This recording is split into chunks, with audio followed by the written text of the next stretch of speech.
I would like to begin by welcoming the guests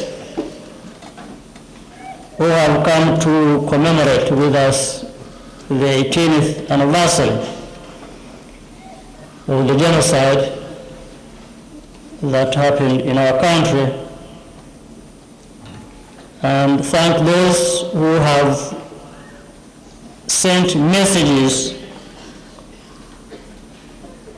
all in solidarity with us as we remember our loved ones who perished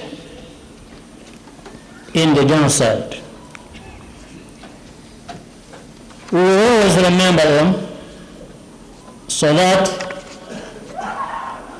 even those who did not experience it may learn the history of the genocide and its causes and draw lessons that will make it impossible to repeat it. That's the value of history. But as we remember those we lost, some of those who killed them are still moving freely in some capitals of the so-called free world. There is little effort to apprehend them, and when this happens, it is a token meant to blind us and give us the impression that they are doing justice.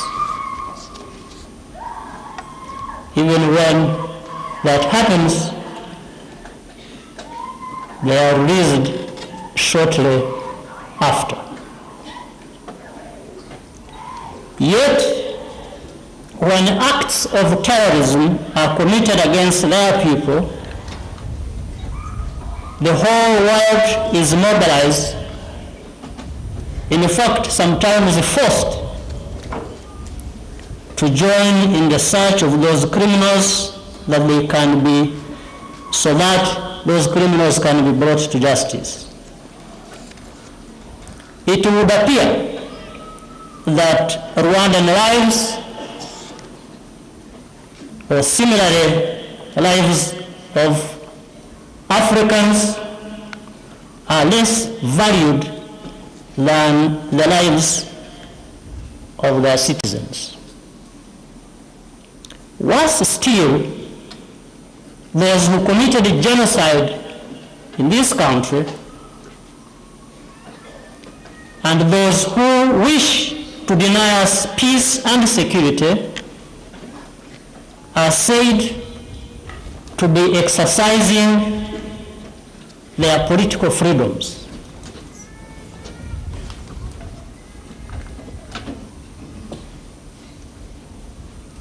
To the point that they are accorded facility to celebrate genocide, to say that what they did was right.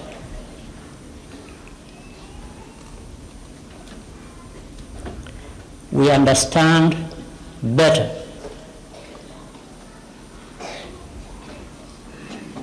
These freedoms being talked about and the value of life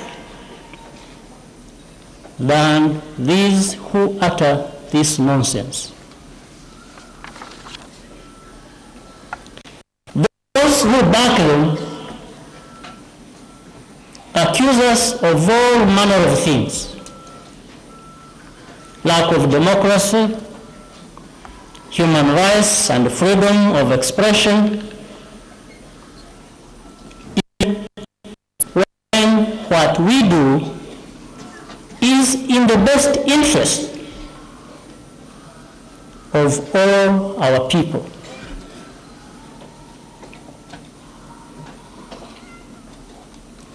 What else can it be if not utter hypocrisy, injustice, and a clear example of double standards that we Africans have had to confront for a long time, and that we must reject by all means. If we in Rwanda had not learned from this, our ugly history, to build unity and reconciliation of our people,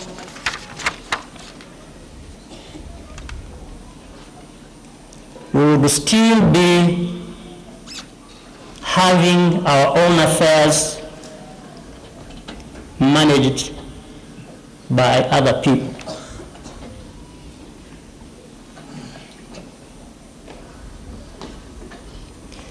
This is the sense and the spirit with which we have confronted the post-genocide period.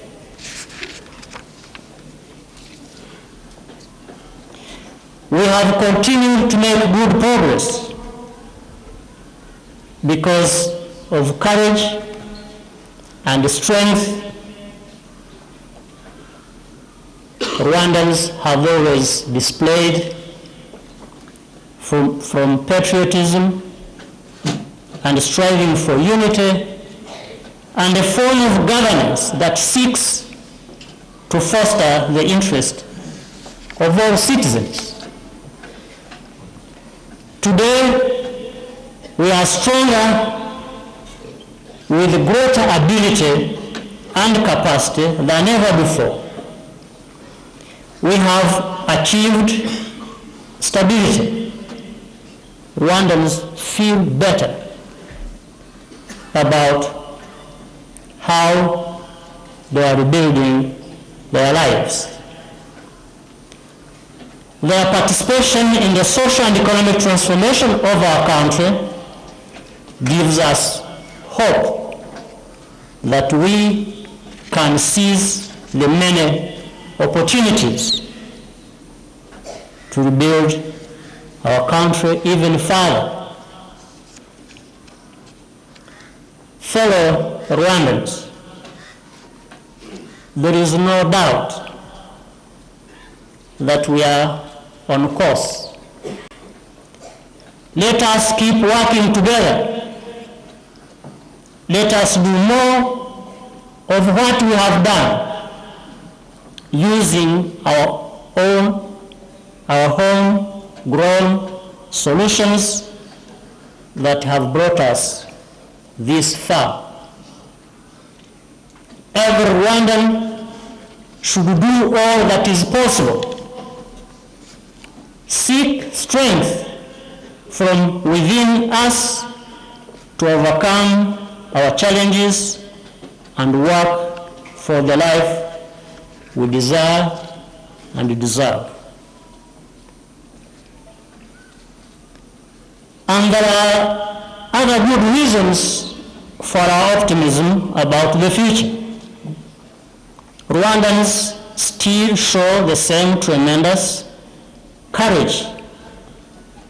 Indeed, as we commemorate the genocide, we must commend the survivors who have shown remarkable resilience.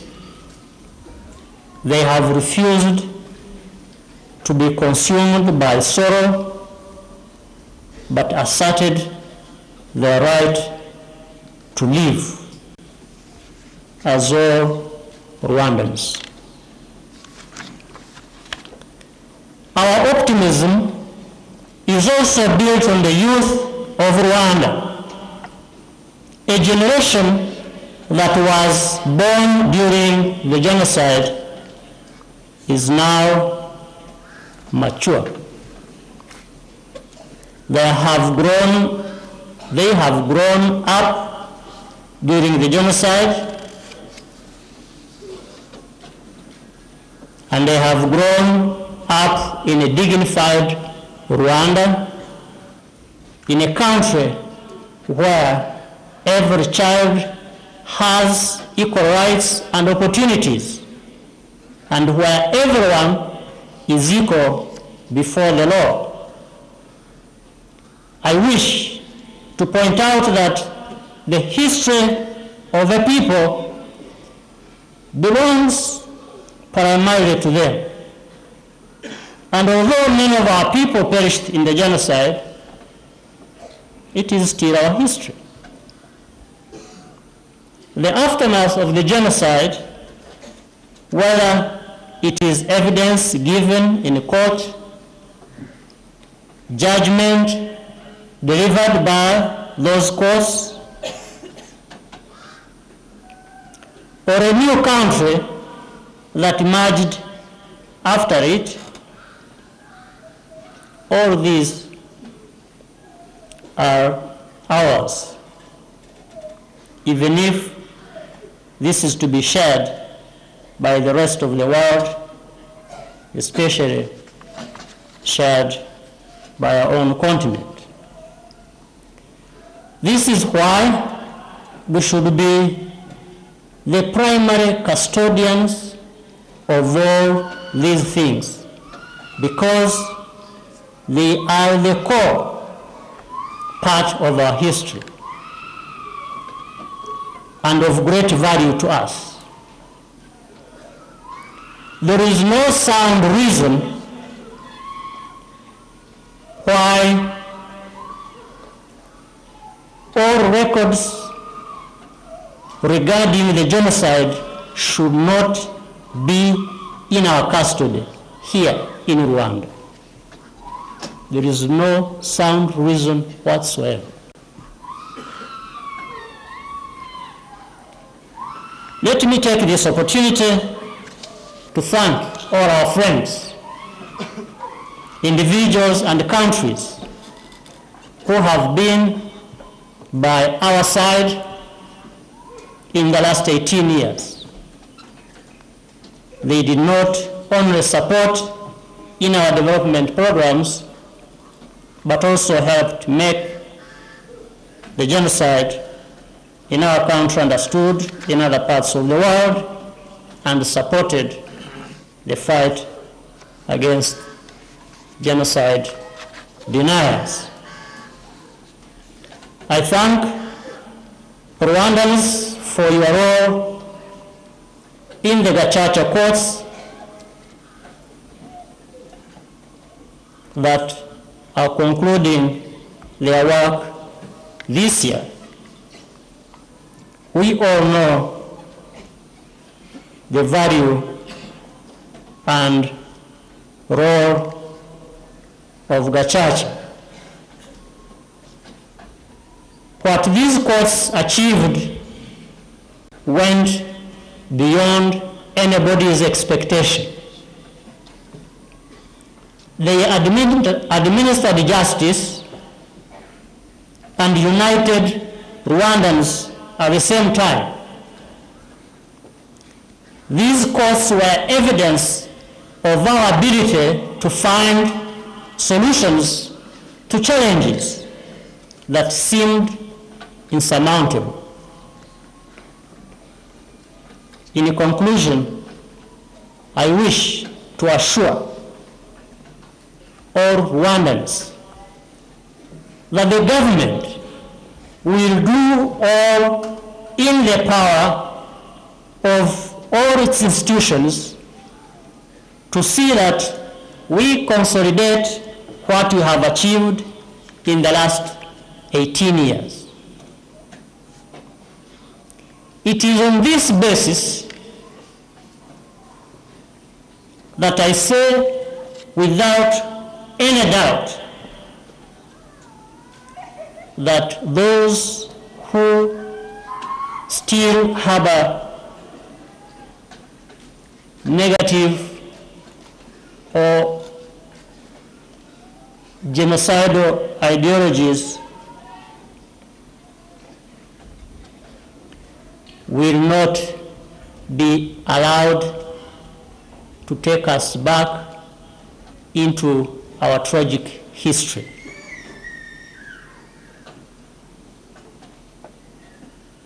They will not. They cannot. And they have already failed. There is not a chance in many millions for them to succeed with us. We stand ever more than ready to be tested on this.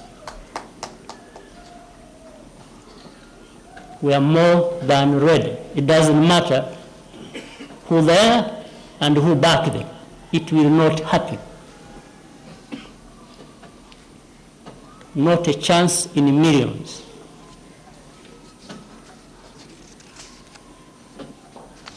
Therefore, Rwandans, I wish you all strength and peace in these difficult moments. And I thank you.